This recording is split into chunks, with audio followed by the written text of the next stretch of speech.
मला धमकी आलेलं कुणी सांगितलं तुम्हाला? नाही, sorry, no sorry, please look at ती जुनी क्लिप आहे, कमीत कमी 10 वर्षापूर्वीची आहे. Look at the clip. आताची क्लिप नाही याची ती. दॅट वॉज नाही मला नाही आलेलं.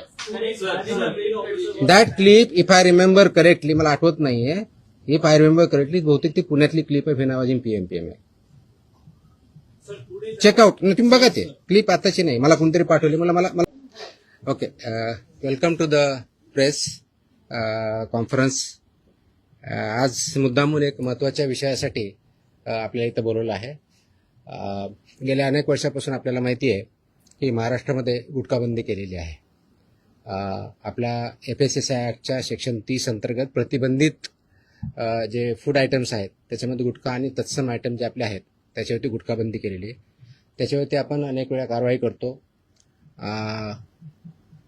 रेड्स करतो, फाईन करतो, FIR करतो. त्याच्यामधल्या प्रोव्हिजननुसार जेल पण होते, प्रॉसिक्युशन पण चालू आहेत.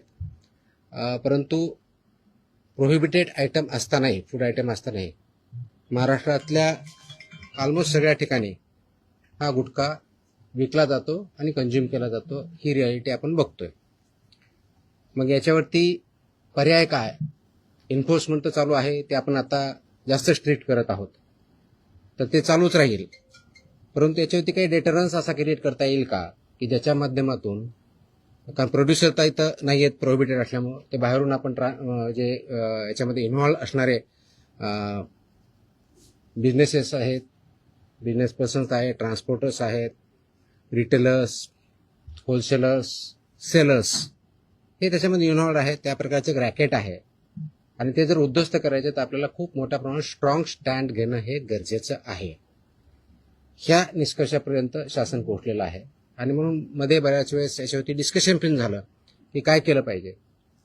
आणि मी इथं जॉईन झाल्यानंतरही याच्यावरती आम्ही विचार केला काय करता येईल, कारण याच्यामध्ये this is a danger to public health आणि म्हणूनच तो आयटम प्रोहिबिट केलेला आहे.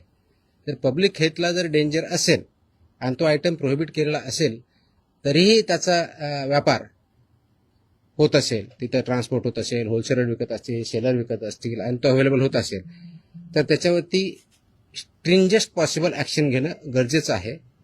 ह्या निष्कर्षापर्यंत पोहोचल्यामुळं आज दिनांक 12 जून रोजी मी मोका लावण्याचे आदेश पारित केलेले आहेत.